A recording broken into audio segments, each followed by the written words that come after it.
I watched through my kitchen window as Karen stormed across my property, her face twisted with rage, phone pressed against her ear.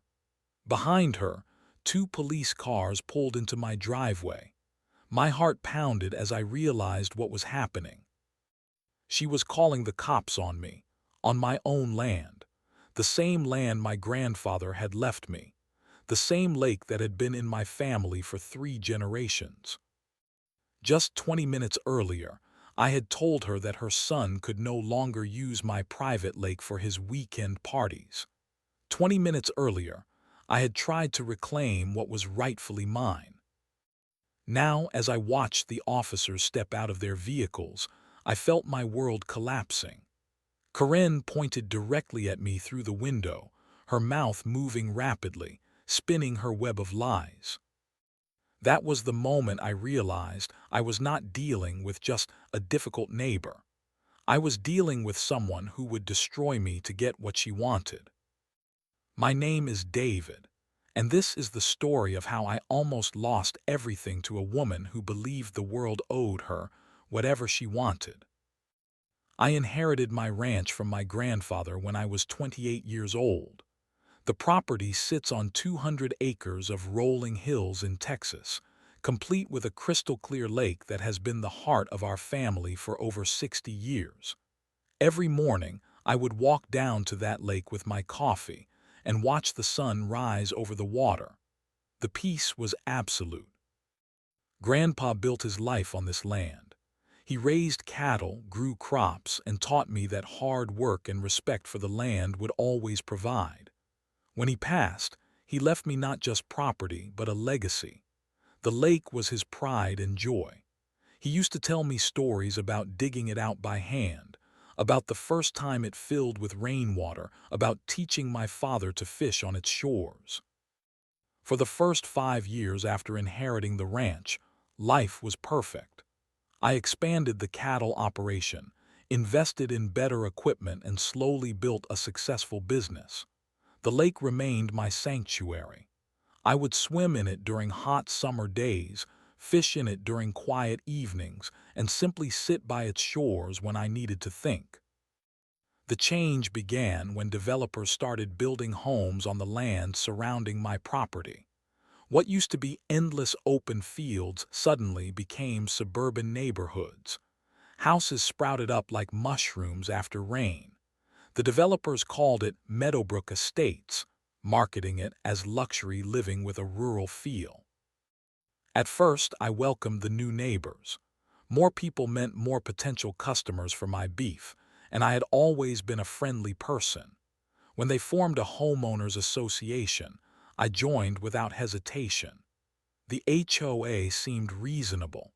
They wanted to maintain property values, keep the neighborhood clean, and ensure everyone followed basic rules about landscaping and home maintenance.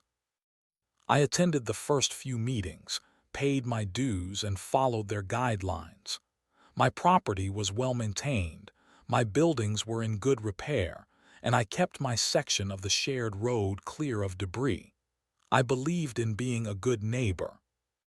The HOA meetings were held in the community center every month. Most of the discussions centered around boring topics like trash pickup schedules and holiday decorations.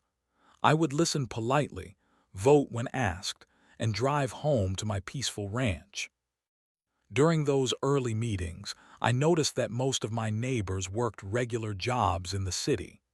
They were accountants, teachers, office workers, and small business owners. They seemed like decent people who just wanted a quiet place to live and raise their families. What they did not know was that my ranch operation was more successful than it appeared. I had built a solid business selling premium beef to high-end restaurants in Dallas and Houston. I also owned several rental properties in the city that generated steady income. I lived modestly, but I was financially secure in ways that were not obvious to casual observers. I preferred it that way. Money had never been about showing off for me. It was about security, about maintaining my grandfather's land, and about having the freedom to live life on my own terms. Looking back, I should have paid more attention to the power dynamics forming within the HOA. I should have noticed how certain personalities were beginning to emerge. I should have recognized the signs of trouble brewing. But I was content in my peaceful world, focused on my cattle and my lake, trusting that reasonable people would continue to act reasonably. That trust would prove to be the most expensive mistake of my life. Everything changed when Karen Mitchell was elected HOA president. She moved into the neighborhood 8 months after the development was completed, purchasing the largest house on the highest hill with a perfect view of my lake. Karen was in her early 50s, with perfectly styled blonde hair and an expensive wardrobe that screamed suburban royalty. She drove a white BMW SUV and spoke with the confidence of someone who had never been told no. From the moment she arrived, she made it clear that she intended to run things her way. Her first act as HOA president was to call an emergency meeting about community standards and property management. I attended, curious about what emergency could possibly require immediate attention. Karen stood at the front of the room like a general addressing troops. She had prepared a PowerPoint presentation about maximizing our investment and protecting property values. Most of her points seemed reasonable, but something about her delivery made my skin crawl. We need to ensure that every property in our community reflects the high standards we expect, she announced, clicking through slides filled with before and after photos of other neighborhoods. This is not just about following rules. This is about respect for our shared investment. After the formal presentation, Karen approached me directly. She had clearly done her homework. "David, I understand you have a beautiful lake on your property," she said, her smile too bright, too calculated. "I would love to see it sometime. My son Jake is very interested in water sports, and we are always looking for new recreational opportunities." I was polite but cautious. "It is a private lake on private property, Karen, but thank you for the interest." Her smile never wavered, but something cold flickered in her eyes. Of course, of course. I just think it is wonderful when neighbors can share their blessings with the community." Over the following weeks, Karen began making regular visits to my property. She would claim she was checking on community concerns or following up on neighbor reports. Each visit, she found a reason to walk closer to the lake. "What a shame that such a beautiful resource is not being fully utilized," she would say, gazing across the water. "Jake loves fishing and swimming.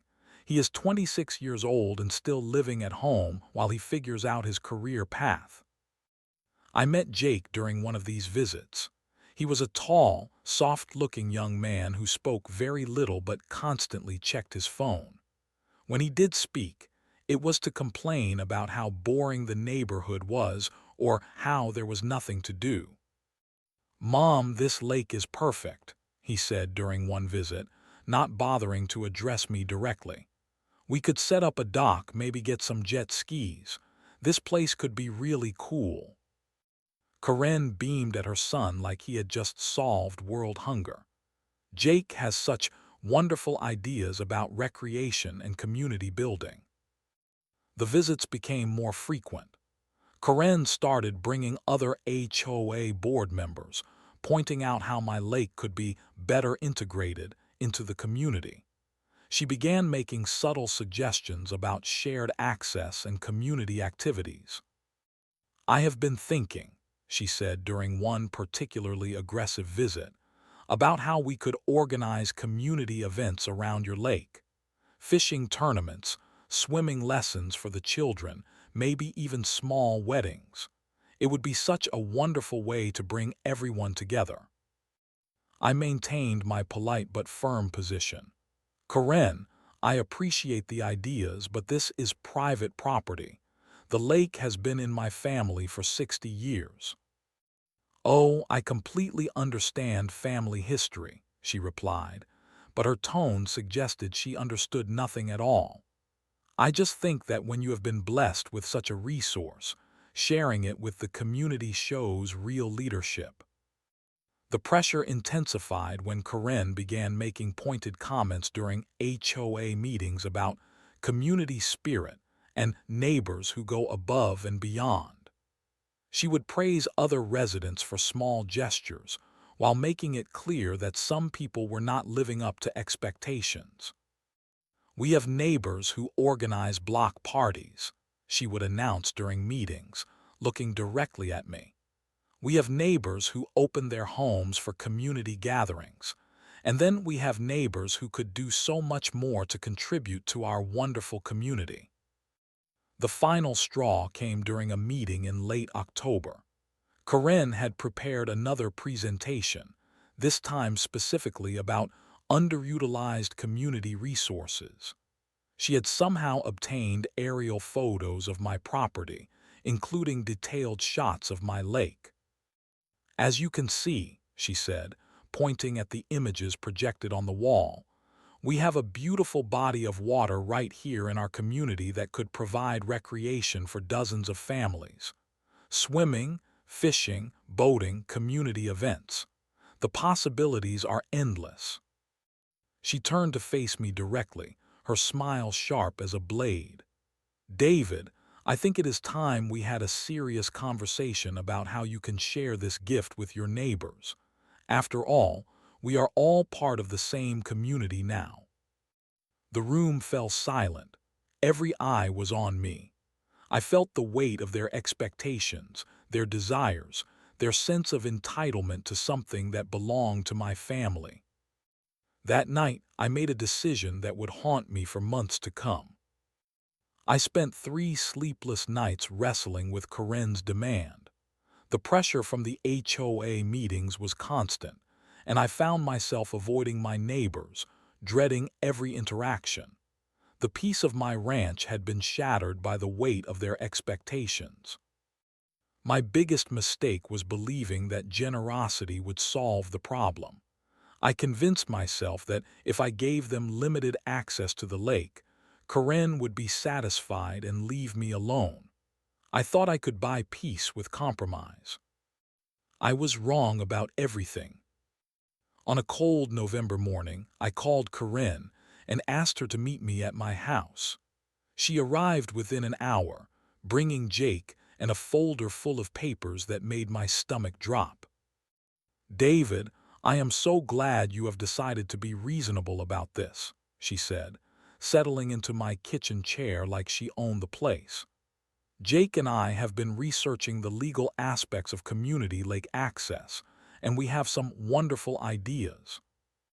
The papers she spread across my table were not simple agreements. They were detailed legal documents that granted community recreational access to my lake. The language was complex, but the meaning was clear. I would be giving them permanent rights to use my property. "This is much more complicated than I expected," I said, scanning the documents. "I was thinking about something temporary, maybe a few weekend visits." Karen's smile tightened. "David, if we are going to do this, we need to do it properly. Legal documentation protects everyone involved. This way, there are no misunderstandings about rights and responsibilities." Jake spoke up for the first time. "Plus, if we are going to invest time and money in making the lake better, we need to know our access is secure." "Invest time and money?" I asked. "What do you mean?" "Well, obviously the lake needs some improvements," Karen said, pulling out more papers. "A proper dock, some picnic tables, maybe a small beach area. Jake has been researching portable restroom facilities and cooler storage." My heart sank as I realized they were not talking about occasional visits. They were talking about transforming my family's peaceful lake into their personal recreation center. But the pressure was overwhelming. Karen had spent weeks painting me as the selfish neighbor who refused to share. The HOA meetings had become uncomfortable. Other residents were starting to avoid me, and I could feel the community turning against me. Against every instinct, I signed the papers. The change was immediate and devastating. Within a week, Jake had moved a barbecue grill, coolers, and lawn chairs to my lakefront. He invited friends over for weekend parties that lasted until midnight.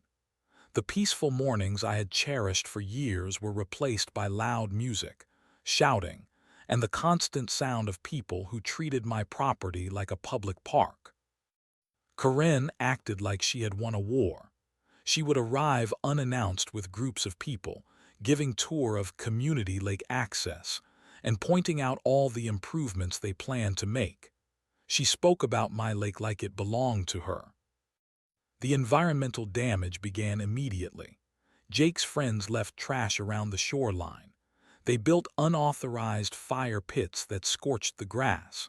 Someone spilled motor oil in the water while attempting to launch a small boat. The crystal-clear water that had reflected my grandfather's memory began to show signs of pollution. I watched helplessly as my sanctuary was destroyed. Every piece of trash, every loud party, every disrespectful act felt like a knife in my chest. The lake had been my connection to my grandfather, my place of peace, my reminder of what really mattered in life. Now it was a playground for people who saw it as nothing more than free entertainment. The worst part was Karen's attitude. She acted like she had done me a favor by taking over my lake. She would thank me publicly for being such a generous community member, while privately treating my property like her personal kingdom. "Jake is having the time of his life," she told me one afternoon as we watched her son and his friends throw empty beer cans into the water. "This is exactly what this lake needed. Some life, some energy, some purpose." I realized then that I had not bought peace through compromise. I had funded my own destruction. Karen had not wanted to share my lake. She had wanted to take it. And I had handed it to her, with a smile and legal documents. The breaking point came on a Sunday morning in February. I walked down to my lake and found Jake's friends had left behind a disaster that took my breath away. Empty bottles floated in the water. Cigarette butts littered the shoreline. Someone had spray-painted graffiti on the rocks my grandfather had carefully placed around the lake's edge. But the final insult was the dead fish floating near the shore, killed by whatever chemicals or trash had been dumped in the water during the previous night's party. I had reached my limit. I marched to Karen's house and knocked on her door. She answered in a silk robe, clearly annoyed by the early interruption. "David, what is this about?" she asked, not inviting me inside. "This is about the destruction of my property," I said, my voice shaking with anger. "This is about your son and his friends treating my lake like a garbage dump." Karen's expression shifted to something cold and calculating. "I think you are overreacting. Young people sometimes get a little messy, but that is just part of lake life." "Lake life?" I repeated, incredulous. "Karen, they killed the fish. They spray-painted rocks that have been there for 60 years. This has to stop." "What exactly are you saying, David?" "I am saying the lake access agreement is over. No more parties, no more friends, no more treating my property like a public park." The transformation in Karen's face was terrifying. The mask of suburban politeness dropped completely, revealing something vicious and dangerous underneath. "Oh, I do not think so," she said, her voice low and threatening. "We have a legal agreement, David. You cannot just change your mind because you are having a bad day." "I can and I will. Get your son's stuff off my property by tonight." Karen stepped closer, her eyes blazing. "You are making a very big mistake. Jake has rights to that lake now. We have invested time and money in improvements. You cannot just steal that from us." "I am not stealing anything. I am reclaiming my own property." "We will see about that," she said and slammed the door. I should have known she would not give up easily. I should have prepared for what came next. 3 hours later, I was cleaning up the mess around my lake when I heard car doors slamming in my driveway. I looked up to see 2 police cars and Karen walking toward me with Jake behind her. But this was not the same Karen I had been dealing with for months. This was a different person entirely. Her hair was disheveled, her face was red and puffy, and she was crying hysterically. "Officers, there he is," she sobbed, pointing at me like I was holding a weapon. "He threatened to kill my son. He said he was going to burn down our house. I have never been so terrified in my life." I stood frozen, trash bag in my hand, unable to process what I was hearing. The older officer approached me cautiously. "Sir, we need to talk to you about some threats that were reported." "Threats," I managed to say. "What threats? I never threatened anyone." Karen's performance was Oscar-worthy. She clutched Jake's arm and trembled like she was facing down a serial killer. "He came to my house this morning screaming about how he was going to make us pay. He said Jake would regret ever setting foot on his property. He was completely out of control." "That is not what happened," I said, but my voice sounded weak compared to Karen's theatrical display. I asked them to stop destroying my lake. "Sir, please step away from the woman and keep your hands visible," the younger officer said, his hand moving toward his weapon. I felt the world spinning around me. On my own property, surrounded by the mess that Jake and his friends had created, I was being treated like a criminal while Karen played the victim. "Officers, I can show you the damage they have done to my property," I said, gesturing toward the lake. "The trash, the dead fish, the graffiti." "He is trying to cover up his threats with lies about property damage," Karen wailed. "Jake never hurt anything. He just likes to fish and swim. This man is dangerous." The officers took statements from both sides, but it was clear they believed Karen's version of events.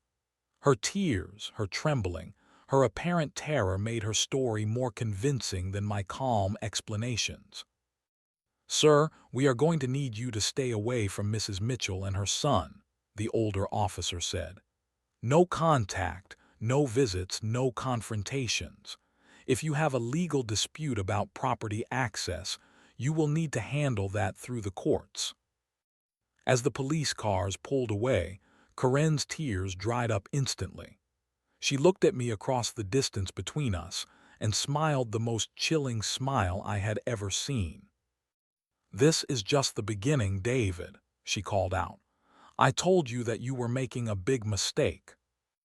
That night, I received a call from a lawyer informing me that Karen was filing for a restraining order and considering criminal charges for harassment and threats. I realized then that I was not just fighting for my lake anymore. I was fighting for my reputation, my freedom, and possibly my entire future. The legal paperwork arrived on a Tuesday morning, delivered by a process server who looked apologetic as he handed me the documents.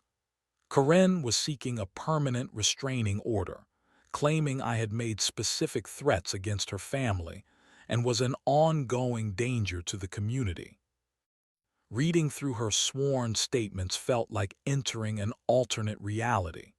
According to Karen, I was an unstable loner who had become obsessed with controlling my neighbors. She painted herself as a community leader trying to bring people together, only to be threatened by a man who could not handle sharing. Every interaction we had ever had was twisted into evidence of my supposed aggression.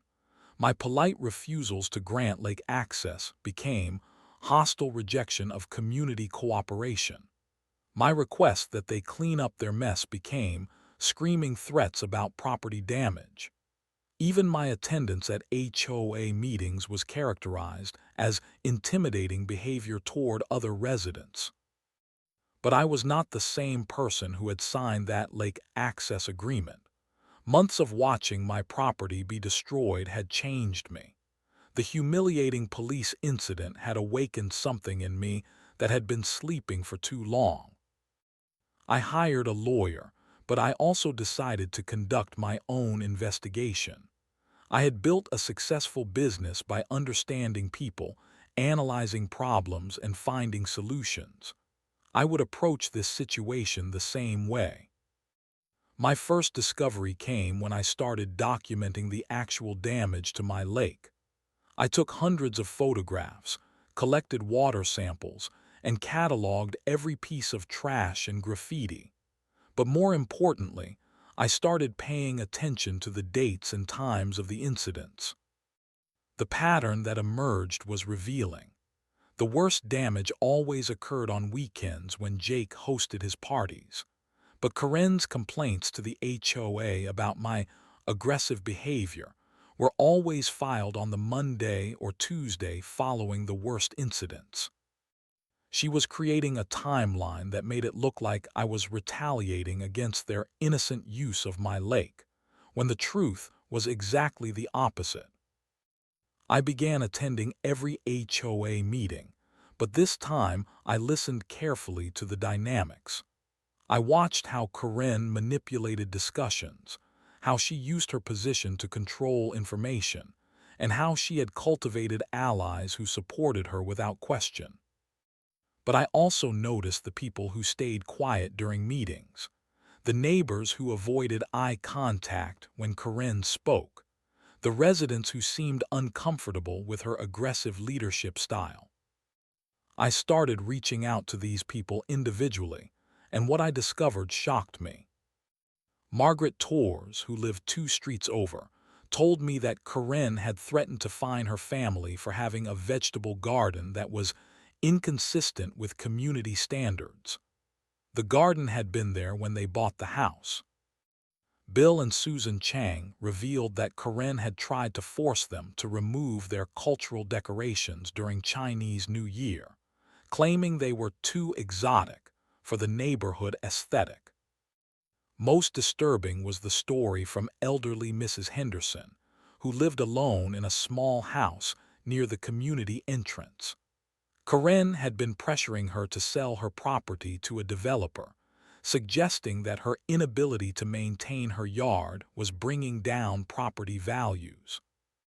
She told me that old people like me should consider whether we really belong in a community focused on the future, Mrs. Henderson said, her voice shaking. She made me feel like I was some kind of burden. A pattern emerged from these conversations. Karen had been bullying residents one by one, using HOA rules as weapons and her position as president to intimidate anyone who challenged her vision of community control. But the most important discovery came when I decided to examine the HOA's financial records. As a member, I had the right to request these documents, though Karen had always discouraged such requests by claiming they were too complex for non-board members to understand.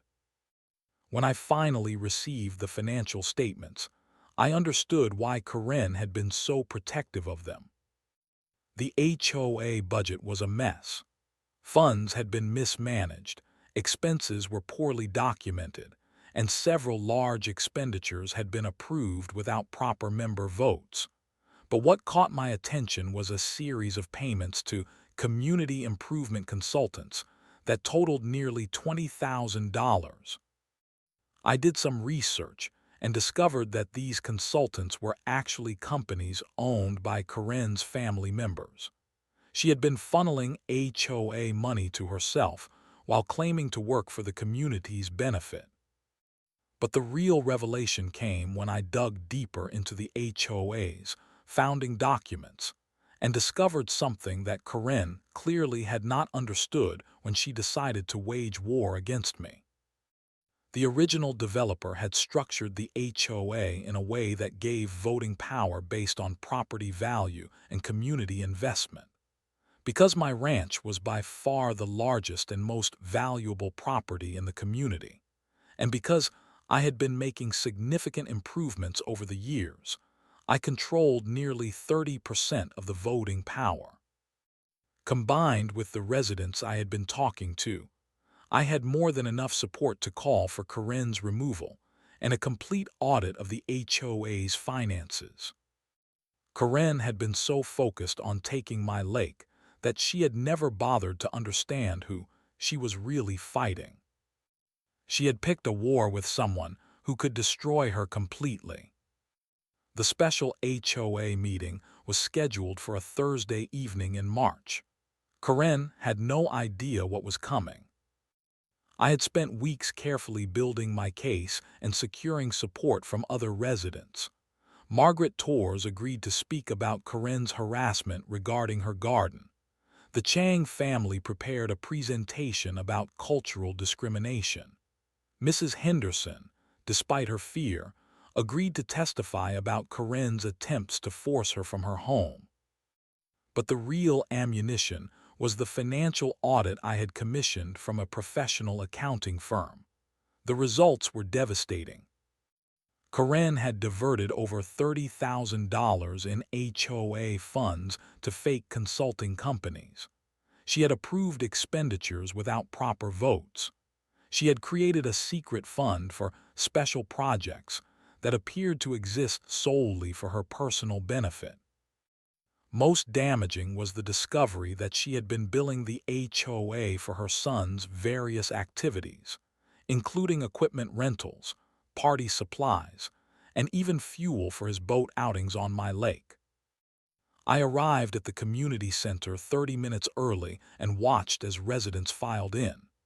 Karen entered with her usual confidence, carrying a folder and wearing her best power suit. She had clearly prepared for another routine meeting where she controlled every aspect of the agenda.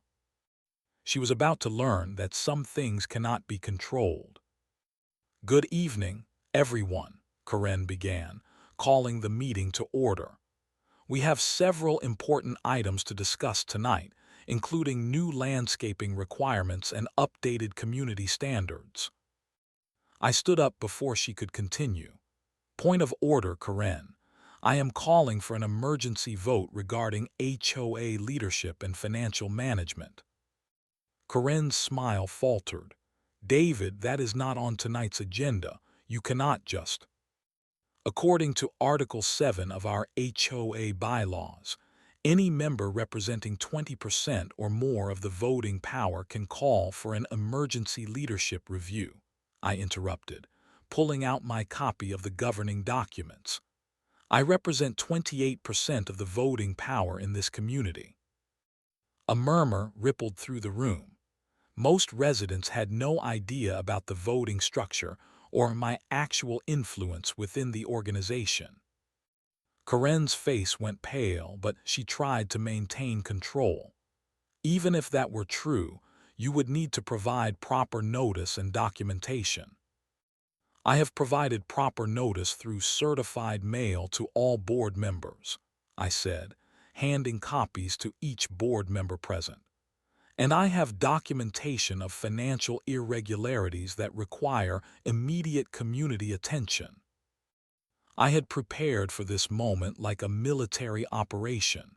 Every procedure had been followed perfectly. Every document was in order. Every legal requirement had been met. Karen was trapped. The accounting firm's representative, a professional woman named Sarah Chen, presented the financial audit results. The room fell completely silent as she detailed the misappropriated funds, the fake consulting payments, and the unauthorized expenditures. "In summary," Sarah concluded, "the current HOA president has diverted approximately $32,000 in community funds for personal use, in direct violation of the organization's fiduciary responsibilities." The silence was broken by gasps and angry murmurs from the assembled residents. Margaret Torres spoke next, describing months of harassment and intimidation. The Chang family presented their evidence of cultural discrimination. Mrs. Henderson, her voice stronger than I had ever heard it, detailed Karen's attempts to force her from her home. But the most damaging testimony came from an unexpected source. Jake himself had arrived late to the meeting, apparently unaware of what was happening. When he heard the financial details being discussed, he made a devastating admission. "Wait," he said, looking confused. "Mom, you told me the HOA was paying for my boat stuff because I was doing community activities. You said it was all legal." Karen tried to silence her son, but the damage was done. Jake, in his simple-minded way, confirmed every financial irregularity we had documented. "Yeah, she has been using HOA money for lots of stuff," he continued, oblivious to his mother's frantic signals. "The boat rental, the dock equipment, even some of the party supplies. She said it was okay because we were bringing the community together." The room erupted. Residents who had been quietly tolerating Karen's bullying suddenly found their voices. Story after story emerged of harassment, intimidation, and abuse of power. Karen tried desperately to regain control. "This is clearly a coordinated attack by someone who cannot handle community cooperation," she said, pointing at me. "David has been threatening my family for months because we dared to use the lake access he legally granted us." But her credibility was destroyed. The financial evidence was overwhelming. The testimony from multiple residents painted a clear picture of systematic abuse. Even her own son had confirmed the worst allegations. The vote was unanimous. Karen was removed as HOA president immediately. The board voted to pursue criminal charges for the financial irregularities. A restraining order was issued preventing her from accessing HOA funds or representing herself as a community leader. But I was not finished. "There is one more matter to address," I announced as the meeting was winding down. "The lake access agreement that Mrs. Mitchell obtained through harassment and intimidation is hereby revoked. All personal property must be removed from my land within 48 hours. Karen's composure finally cracked completely. "You cannot do this to me," she screamed. "I have rights. I have invested in that lake. You cannot just steal it back." "I am not stealing anything," I replied calmly. "I am reclaiming what was taken from me through fraud and intimidation." As the meeting ended, Karen sat alone in her chair, staring at the ruins of her little empire. The woman who had entered the room as a powerful community leader was leaving as a disgraced fraud facing criminal charges. Justice had finally arrived.